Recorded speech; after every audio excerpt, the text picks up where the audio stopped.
forward to do this presentation on 10 Pods plus Charity, Rethinking What Charity Means by Howard Chong in conversation with Pastor Jim McCullough. This is the fast version.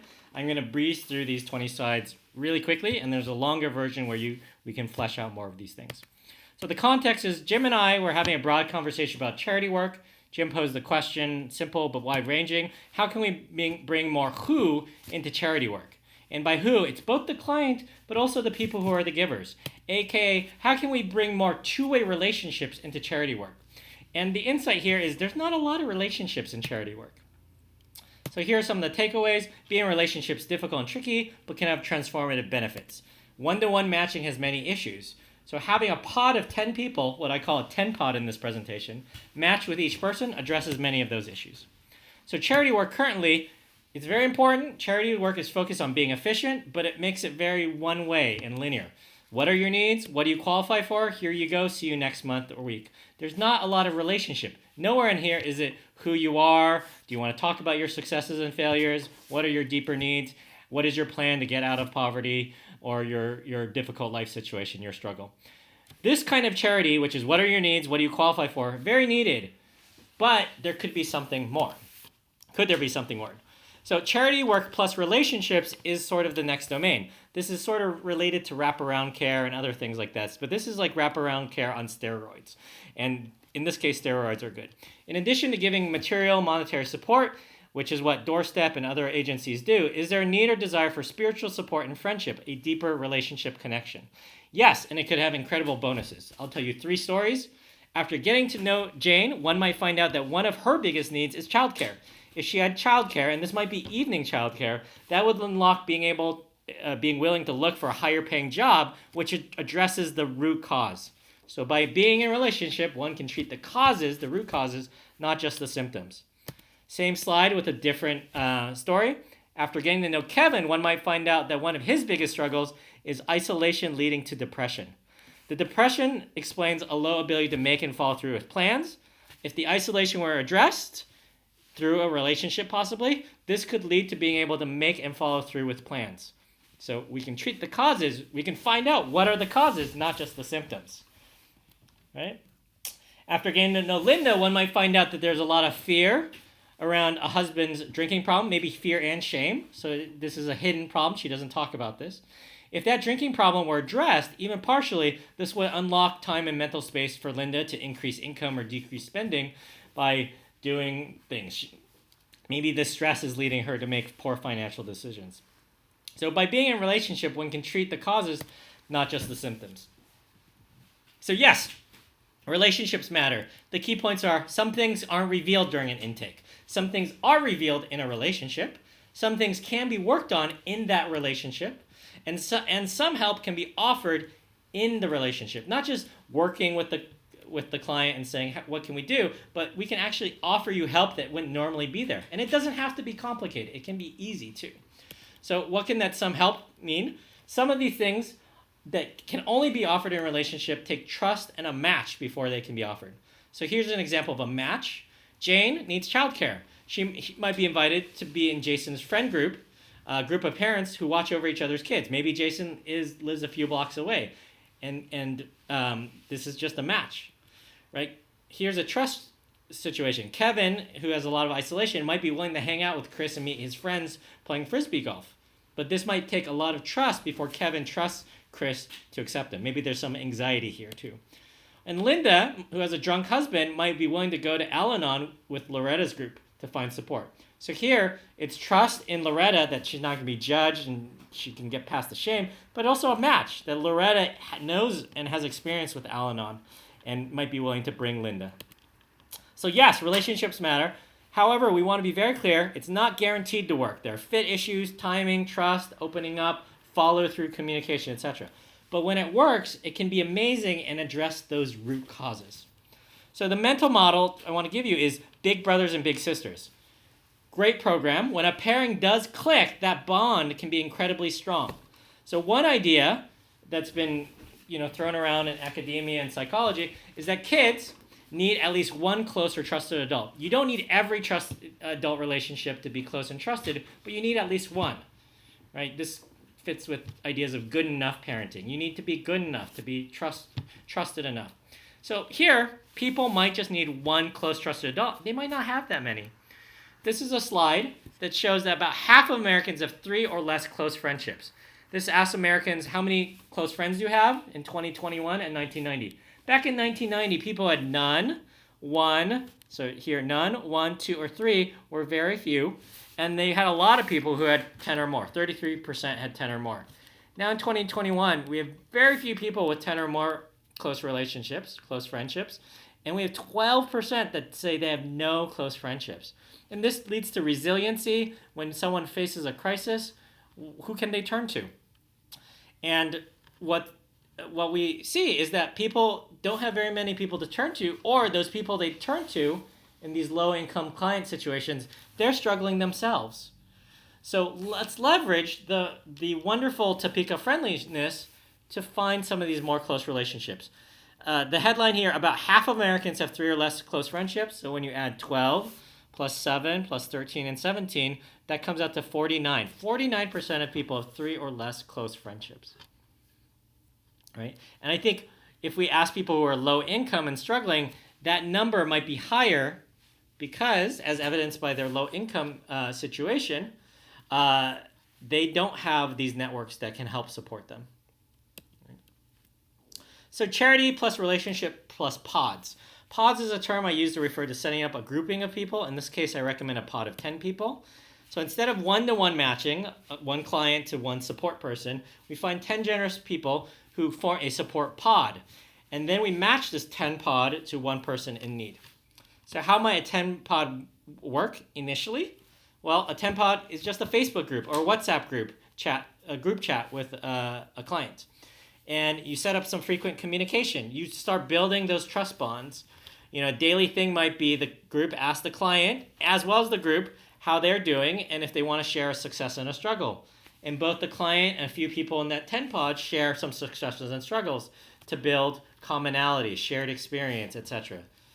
Also build trust that this person, you know, we want to be in a relationship, that they will communicate and that you'll communicate back.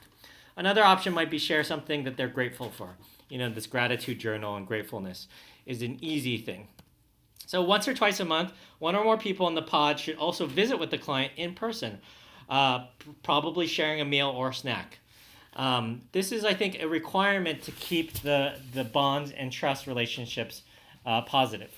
To make it not a chore, it might be meeting at the person's house or a place near that person. Heck, it can be a fast food place or McDonald's. You know, bring the kids, have a meal, have something very easy. So how a 10 pod might work, in the middle, it's important not to make this a chore for the client. Initially, we want it to be easy, but even when it gets to the middle, let's not make this a chore for the client. It's important not to make this a chore for the 10 pod. So keep everything easy and not this obligation, like you owe me this, no, you owe me that, I asked for this, why didn't you give it to me, etc. If there is easy help, the 10 pod should and might just offer it, like letting someone borrow the proverbial cup of sugar or print out a document. Having someone print things out is, you know, when someone's filling out forms, can be like, it might be 10 minutes of your time, but save them 2 hours. How it works beyond that for the trickier help is really dependent on the 10 pod and the client. It might be moral support, it might just be listening, it might be something that's actually helping to run errands or helping to provide some material support. A recommendation is to do some goal setting with the client, and here's some example of what goal setting looks like. So that goal setting, Linda with the drunk husband might be willing to try Al-Anon with Loretta's group to find support, that trust plus match. And the support requested might be someone to go to Al-Anon with, someone to call when Linda's having a tough time and just needs to talk through things. This is, you know, maybe she has 0 or only one close friend. Or someone to help watch the kids when she wants to go to that Al-Anon meeting. So that's what it might look like in the middle. Sometimes magic also happens, and that's the sort of happy side. Some magic things might be revealed or unlocked. So surprise interaction, maybe Linda's an excellent cook, but never had the time to prep a meal, given her hectic schedule. Part of the 10 pot loans her a $50 Instant Pot, which helps her manage meal prep. Carl and Mary from the 10 pod sometimes come by for a potluck. You know, a small, you know, just they come over and bring some food and some other people bring, you know, and Carl and Mary meet with Linda and her husband. So maybe Larry, transformative benefits down here. Larry, Linda's husband, is a heavy drinker and bonds with Carl. Very slowly over time, because people don't like to talk about their drinking. Carl learns that Larry's friends all drink, and he doesn't have friends that don't drink. He doesn't have other non-drinking social outlets. So Larry and Carl both love working out in jiu-jitsu, so they go work out sometimes after work. And there's that beginning of a seed of figuring out friend relationships that aren't drinking based. That can have huge transformative benefits, hard to find out in an intake or in a caseworker situation, wraparound care, etc. Right? And normally we'd say, oh, Linda's husband should just go to AA, but maybe he's not ready for AA. AA doesn't work until people are ready. And so these sort of friend relationships can ease into that. So why the 10 pod matters, this is a bunch of possible benefits. A support network one is too much pressure on the one person. Right? A support network one is too fragile for the client. What if that person can't empathize, right? What if the client reaches out for help, but that person can't empathize or help at that time? Trust takes time to build, but can be lost in one bad experience of not coming through. A 10 pod almost surely can always at least respond to that person.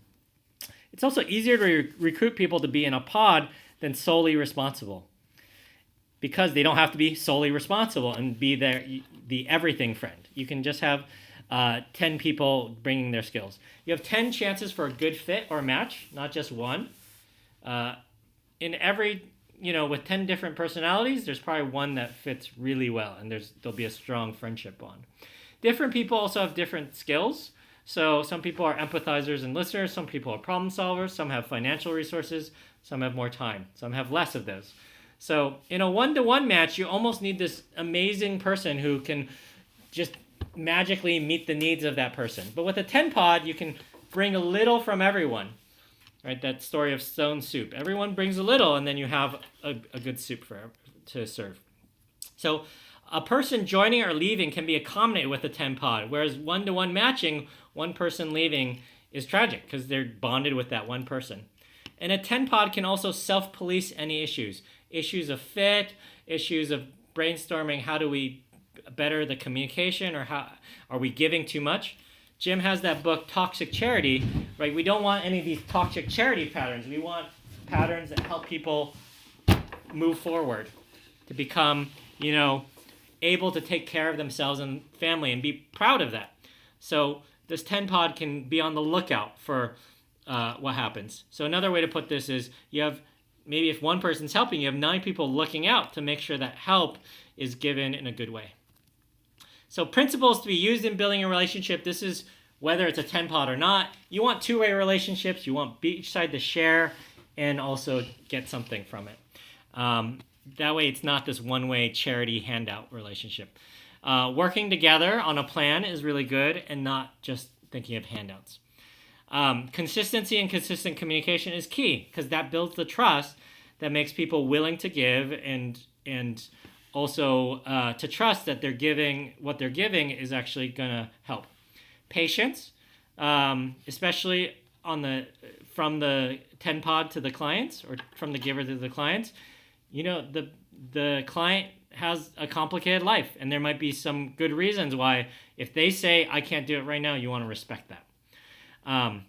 You do want to encourage them, but you want to respect that. So the question to ask isn't, come on, hurry up, why can't you do this plan? But would be like, oh, I understand why it might be hard to do this plan.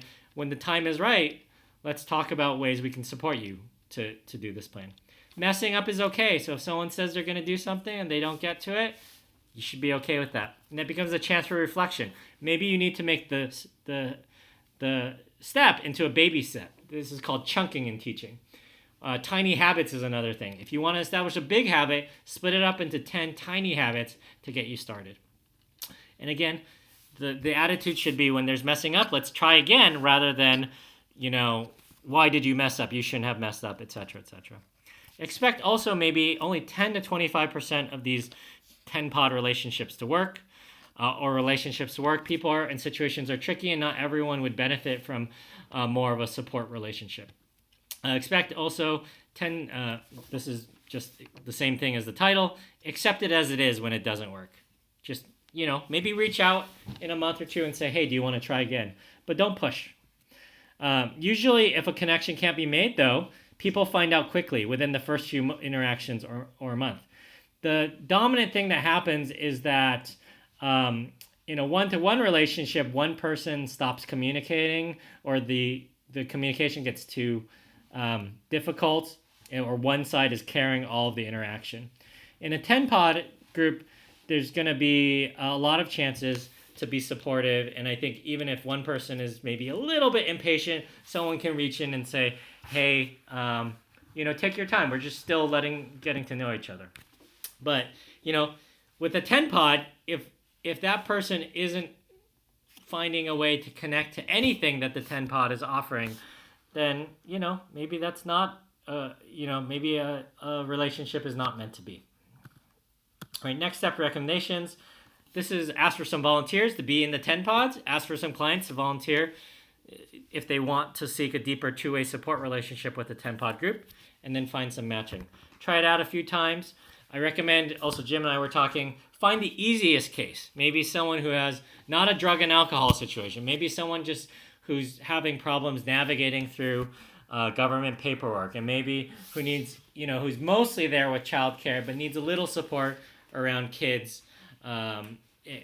where just taking the kid, to the zoo a few times a month might be a huge thing to help the parents.